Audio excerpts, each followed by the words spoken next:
Vous connaissez la cobotique, la collaboration homme-robot? Dans ce nouvel épisode, je reçois deux fervents défenseurs.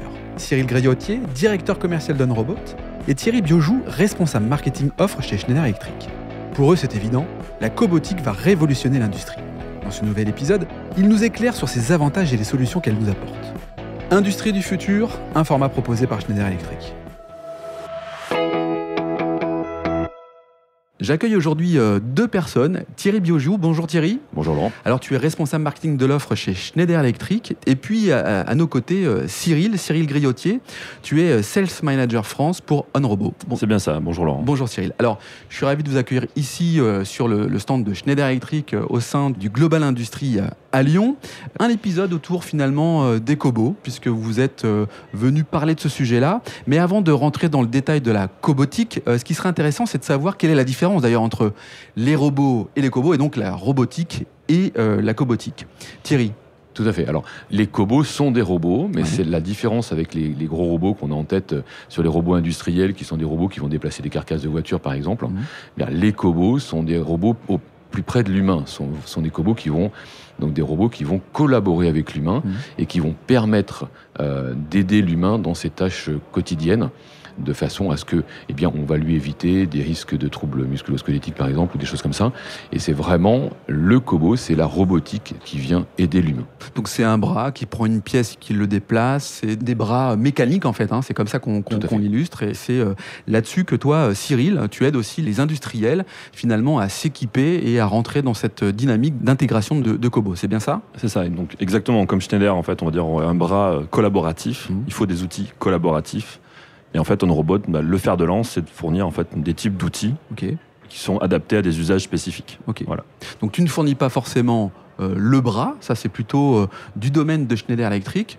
Tu fournis plutôt ce que je dirais la main. Si vous voulez, on a un peu la boîte à outils, voilà, pour les bras robotisés. Exactement. Alors c'est une vraie tendance de fond, puisqu'on s'aperçoit quand même que la livraison mondiale de robots, c'est moins 12% entre 2018 et 2019. Alors la stat est un peu vieille, mais on peut imaginer qu'elle est tout aussi valable encore aujourd'hui. Et à contrario, les livraisons des cobots étaient en augmentation de plus 18% sur cette période selon Interact Analyse. Donc on voit bien qu'il y a une demande. Est-ce que c'est aussi pour accompagner l'humain?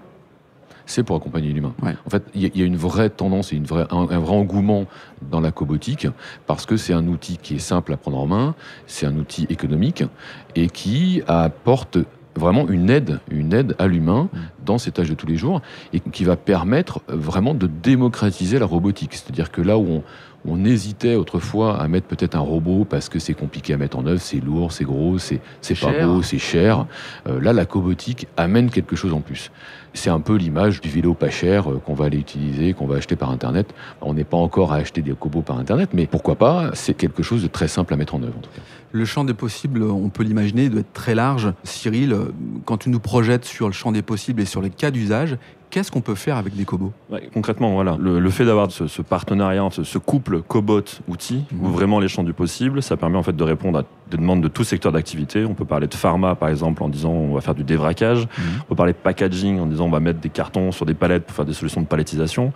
De plus en plus, par exemple, des gens viennent nous chercher pour des chargements de machines-outils. Voilà, on a des tourneurs fraiseurs, des gens très bons, mais malheureusement, il en manque un petit peu, donc on veut surtout pas, on va dire, les rémunérer à faire du chargement. On veut garder leur valeur ajoutée. Donc pour les tâches à faible valeur ajoutée, on vient faire en fait un système de chargement automatique avec un bras robotisé et un préhenseur. Oui, le propos c'est pas de remplacer l'humain, c'est surtout de venir en complémentarité.